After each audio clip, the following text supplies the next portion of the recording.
Kalau satu orang itu mati ketika dia baca Quran, tuan-tuan sekalian, maka ketahuilah Allah yang pilih untuk dia mati ketika baca Quran. Cara kematian tak boleh dipilih oleh sesiapa pun orang itu. Banyak mana pun ilmu dia, berapa juzuk Quran pun yang dia hafal, berapa kaya pun duit yang dia ada, berapa masyhur pun dia di dunia, dan setinggi apa pun jawatan yang dia pegang, dia tak boleh pilih cara dan keadaan mati dia. Kalau dia mati dalam keadaan sujud kepada Allah, ketahuilah Allah yang pilih untuk dia mati waktu dia sujud itu.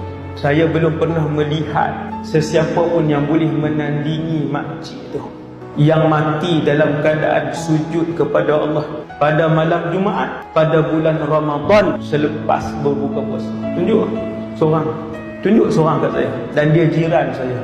Sifat dia yang paling penting, dia tak pernah menyakitkan hati orang. Hati cukup penting.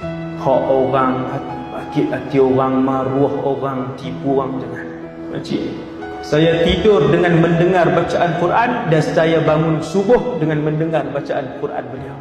Mati bulan Ramadan, malam Jumaat, dalam sujud. Tuan-tuan nak beli cara tu? Tak boleh beli. Allah anugerahkan.